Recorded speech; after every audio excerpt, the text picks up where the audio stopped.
Whenever you're ready.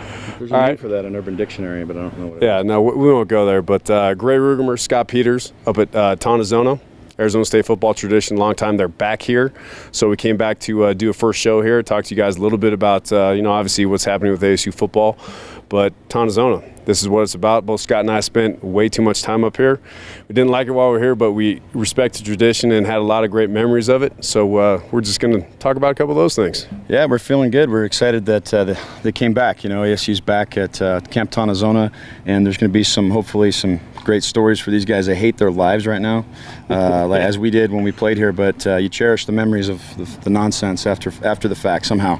And it's possible, but we do. Yeah, and some people gave us a lot of crap for being very adamant about going back to Tonazono.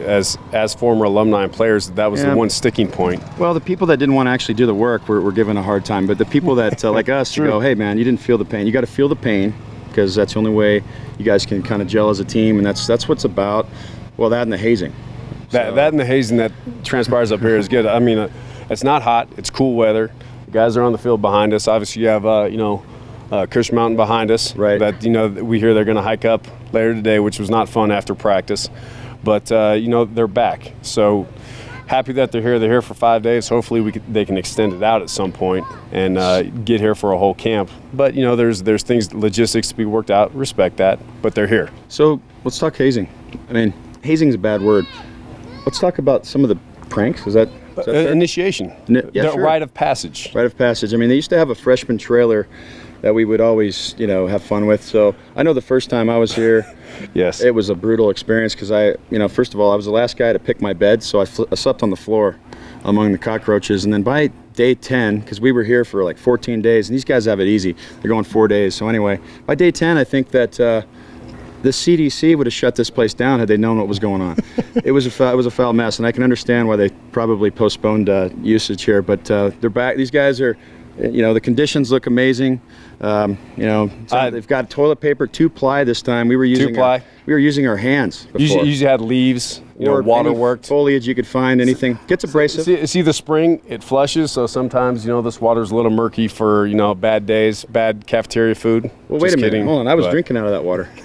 We both were. You That's soiled why. the water? Absolutely. That's Giardia. It happens in the mountains. Giardia. But to be fair, it was a double wide. So, the double wide trailer was actually one of the things that I enjoyed because it had wood paneling, warped floors, and you couldn't really roll a tennis ball. You couldn't roll anything down the hallway without a little effort. So, when you would drop through the crack, though, you rolled it, though. You know what I mean? True. And I enjoyed, I didn't enjoy it at the time. I was terrified.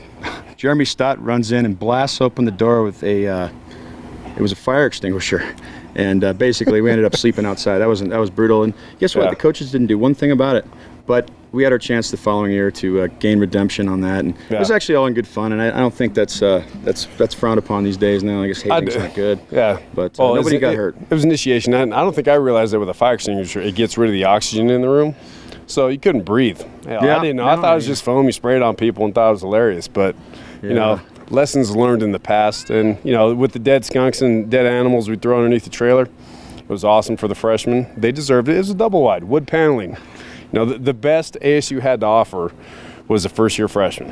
And then you moved up. You had backed up plumbing in some of the other places and get fixed. And it was good. It was great. And you got the same laundry you're working on, day after day. It just turns into it's like the Civil War in a sense. I mean, the conditions anyway. But it's not that bad. We have real medical personnel here. We're looking at the paramedics here, and they didn't have those when we were here. But no, they didn't.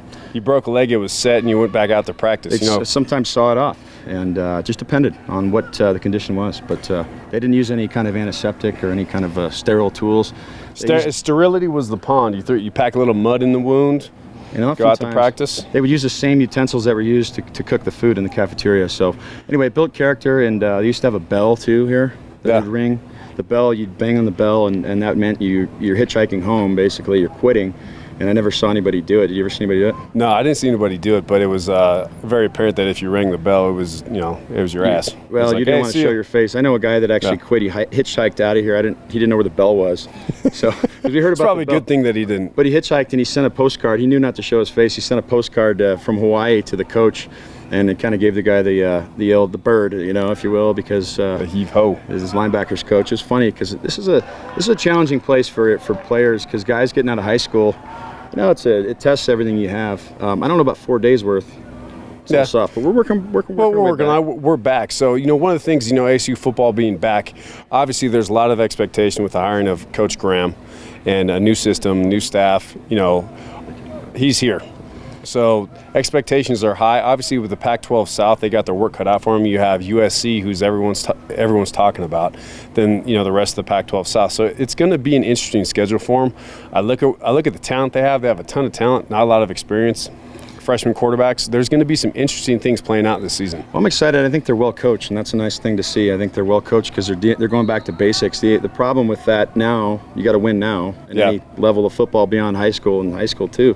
They don't give you much of a shot to try to develop yourself before they have high expectations. So I think when it comes down to it, the offense, and we talked about this before, you're competing with a similar offense as to some other programs in the Pac-12, and I think that given the talent pool and given the new scheme and the new system and the new coaching, you're dealing with some powerhouse teams. And like you said, the South of the Pac-12 South, you got SC, obviously USC, but there's talent across the board, and there's some marquee names as head coaches, and you got recruiting and all that. But the fact that we're back here is a huge statement in Camp Tonazona that we're bringing back the tradition of what this program is all about. No question, and I think you brought up a very valid point in the Pac-12 itself. We have an offense that is run by how many other teams in the Pac-12? You have Oregon running the same scheme. You have different schemes throughout the Pac-10 that are very similar. Right. With the new coaching staff to have to recruit against those schools for the same type of offensive package, that's going to be a challenge. You're recruiting the same kids that have traditionally gone to the SCs, to the Oregons, to the powerhouse schools. So that's going to be a challenge for this staff to overcome. Not that they can't do it, but there's, obviously the learning curve, and I think when it comes to recruiting is the name of the game. Obviously, we talk about it, but in the system, having new guys in a system, and you're competing against a team who has a system that's already implemented, and they're already successful with the talent in place, and the guys are well prepared. You're going to compete on that level, and I think that I meant the analogy. It's like you're fighting it's like a match versus a blowtorch when it comes down to a group of players. When you get like SC, they're running a similar there's different teams around the Pac-12 that you're going to compete, fight fire with fire, but if you don't have that kind of you got a match and a blowtorch. I mean, it's a big difference. So that I don't want to put it down like that, but it is a function of like a learning curve, like you said. But we're optimistic, and I said that, like I said too, this is the first step here. Get these guys in the cabins. Let's start doing in the cabins. Let's start hazing. All right. Yeah. That definitely needs to be the first part. Bring back hazing initiations. You got laxatives cold water and the coaches' coffee. I mean, you name it. It's got to come back. And no one's immune. Trainers, coaches, everyone. We've got paramedics. We've got EMS on staff. Yeah, they're here every day. They're literally on call for the next guy that gets septic shock from drinking the water. It's going to get nasty here, but we have to. That's what it's about. It's about toughness. It's about digging in without toilet paper. It's about just ask Coach Cush. She's on the sideline. You're so tired you don't want to get out of bed in the middle of the night to urinate, so you just go. Yeah, that's what Camp Tonazona is all about, and we're excited we're back. Toughness. Great to be back at Tonazona. Rant, but keep going. What do we got here, Brett? We're still rolling, okay? We're still going. There's no break here. Actually, that was the break. What is this show going to be called? Can you guys just talk about the name, and I'm going to walk away? Well, but it depends on who's listening. They'll probably call it. Anybody's giving us a microphone and a camera and asking us to continue. I mean, I've usually gotten pulled off the stage by now, but probably something. Probably like personally foul. I like that. Because we both, had a lot of personal fouls in college. We've had a tendency in the pile, or the pile is a different story now. That's things happen in the pile that that could be definitely a segment in the pile that takes on a whole new meaning. Take on a whole new meaning. We could offend a lot of the listeners and viewers out there in one swoop, and you'll have a whole new perspective on what football really is. At least what we knew it to be. From a player's perspective, Scott and I both played in the NFL for a long time. I'm a two-time Super Bowl champ, played 11 years. Scott played 7 years. Cardinals, we played for a bunch of teams. So you're going to get a perspective on football that not everyone is going to get, because we're going to tell you the stories. We're going to tell you how to break fingers in a pile.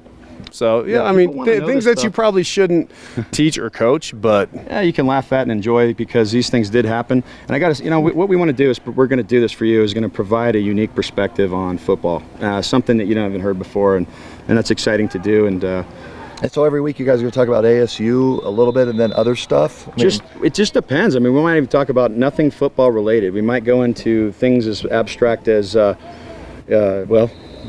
abstract as, no, I'm not going to say it. I don't know. Yeah. Well, as abstract as barracuda fishing in Arizona could be. So, nice if that's the route we go, that's the route we go. But generally, it's ASU football. We're going to talk Cardinals. We're going to talk everything that you want to hear about as related to football. We'll cover the Pac-12.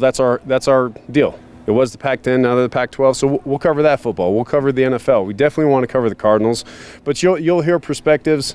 You can hear everything that happens on the radio and TV, and then you'll hear it from a personal perspective that's not played towards a media agenda. We're going to use some words and terminology that you may not be comfortable with, like boogers.